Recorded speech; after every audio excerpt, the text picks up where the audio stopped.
ऊंचे पहाड़ों के दामन में जहां जलकर खाकस्तर हुए जंगल अपनी दास्तान फना सुनाते हैं, एक ऐसी मंजिल की तलाश में पहाड़ी की चोटी पर चलता ये कारवां, एक ऐसी जगह जहां बादल आपकी आगोश में सर रखकर आपसे मिलते हैं, एक ऐसा मकाम जहां पर आप अपनी खुदी को ढूंढ सकते हैं। तो आए आपको एक किस्सा सफर महाबन शुरू से सुनाते हैं। ये कहानी है कुछ ऐसे दोस्तों की जो एक साथ काम करते करते इतने थक गए कि उन्होंने अपनी जिंदगी का रास्ता बदलने का नहीं बल्कि बस चंद दिन के लिए अपना बिस्तर बदलने का फैसला किया।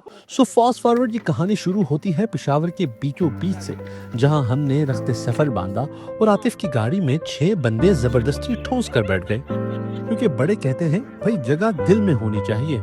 सो हमने अपना सफर शुरू किया और पेशावर मोटरवे से गुजरकर मर्दान पहुंचकर जबरदस्ती मुस्कुराए और फिर पहाड़ों से होते हुए पहुंचे अपनी पहली मंजिल बुड़ी, जहां हमारे दोस्त अयूब साहब ने की खूब आवभगत, क्योंकि उन्हें मालूम था कि कल का सफर इतना आसान नहीं होगा।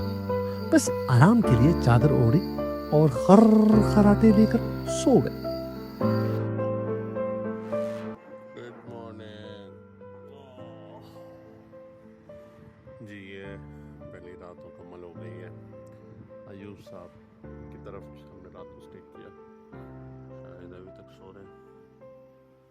पीछे वाले लोग दुनिया जाग चुकी है, कुछ लोग अभी भी सो रहे हैं।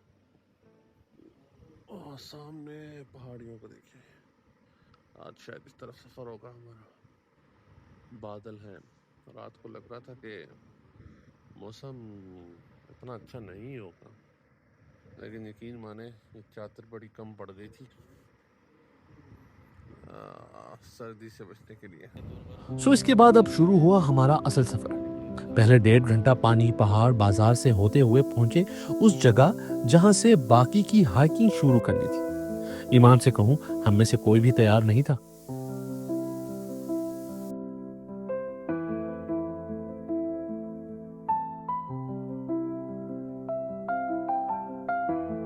खैर, हम पहुंचे मलका के इलाके। इसकी कहानी क्या है ये तो मैं आपको आगे बताऊंगा, लेकिन यहाँ पहुंचकर जो हमने पहला काम किया वो था अपनी कैलोरी इंटेक को पूरा करना, क्योंकि भाई हम स्मार्ट क्यों हों, ऐसे मोटे ही ठीक है। तो जनाब, इसके बाद जब हमारी हाइकिंग शुरू होने लगी तो शाहिद ने सामान पहुंचाने के लिए किराए पर लिए गए गधे से दोस्ती कर ली। वजह आपको बताऊं, उन्हें गधे की काबिलियत पर शक था। जहां शाहिद ने बड़े दर्दमंदाना लहजे में गधे से कहा, अरे मेरे दोस्त, तू बता तुझे क्या हो गया है, कहाँ तू एक मासूम गधा और कहाँ ये जालिम हाइकिंग का सफर ये तुझसे ना हो पाएगा। हमने शाहिद को समझाया और कहा, शाहिद भाई, ये गरीब गधे इससे भी बड़े बड़े काम कर लेते हैं, अगर यकीन ना आए तो अपने आसपास देख लो। खैर, इस फ्रेम में नजर आने वाले लोगों का इससे पहले की गई बात से कोई ताल्लुक नहीं। सो हमारा सफर सफरे महाबन शुरू हो चुका था। अयूब जो कि मकामी भी हैं और वो बताते हैं कि ये नाम हिंदी और पश्तो का मिक्सचर है।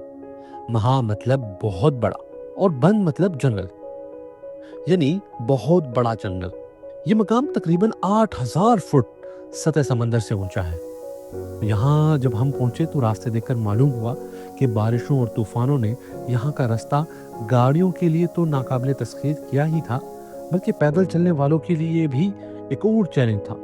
लेकिन वो क्या कहते हैं कि जब साथ चलने वाले ये फैसला कर लें कि साथ नहीं छोड़ना, तो फिर चाहे वो ये हाइकिंग हो या जिंदगी का हर कठिन सफर खुशी खुशी कट जाता है। खैर, ज्यादा इमोशनल होने की जरूरत नहीं है। हकीकत ये है कि मेंटल हेल्थ से ज्यादा इस वक्त हमारी फिजिकल हेल्थ की लगी पड़ी है। हर कदम पर लग रहा है कि अब गिरेंगे तब गिरेंगे। खैर, रास्ते में हम आगे गए और कुछ देर आराम किया। पता चला कि भालू सिर्फ कहानियों में नहीं होता, असल में भी होता है। असमत और अयूब ने बचपन की यादें ताजा की। मैंने कैमरे से वो मकाम ढूंढने की कोशिश की जहां से हमने चलना शुरू किया।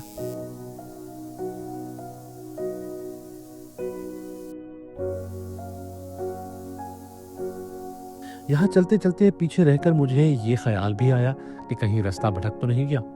क्या करूं, तभी अंदर से आवाज आई, ओए मेरे हीरो, रास्ता नहीं भटकना। अब बारी थी बस सांसें बहाल रखने की, क्योंकि मंजिल करीब होने को थी। चलते चलते ये ख्याल आया कि जिंदगी भी हाइकिंग की तरह है। कभी चलते रहना होता है, कभी रुक जाना बेहतर होता है, और कभी एक कदम पीछे हटना भी सही फैसला होता है। तभी तो जब मंजिल मिलती है तो खुशी का एहसास अलग होता है। आप ये सारी बातें सुनते हुए ज़्यादा सेंटी ना हो। यहाँ सबसे ज़्यादा खुशी इसी बात की थी कि अभी बकरी ज़बह होगी और हम खाएंगे खाना।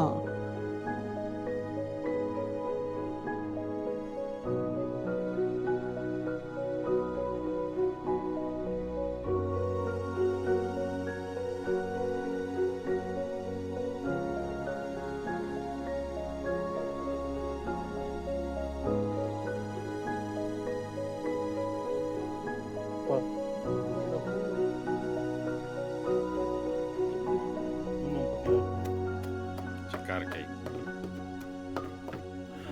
ये अब खाने का टाइम है।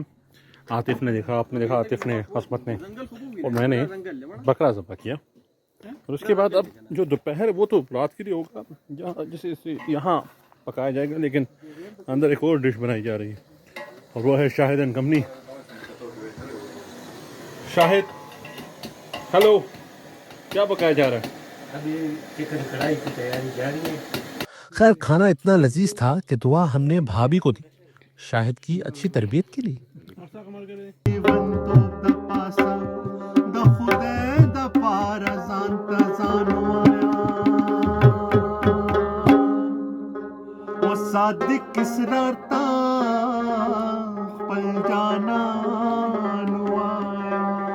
म्यूजिक के तड़के पर बारबेक्यू का इंतजाम आतिफ ने संभाला। चांद को करीब से देखा, सुबह हुई तो कामयाबी का झंडा गाड़ कर वापसी की, बहुत सी यादों के साथ, बहुत कुछ नया सीखने के बाद। जिस्मानी तौर पर हम सब शायद चूर चूर थे, पर दिल खुश था और ज़बान पर खुदा का शुक्र, इस उम्मीद के साथ कि आगे जब भी सफ़र करना हो कम से कम एक बंदा कम हो तो अच्छा है, ताकि गाड़ी में जगह सबको मुनासिब मिले।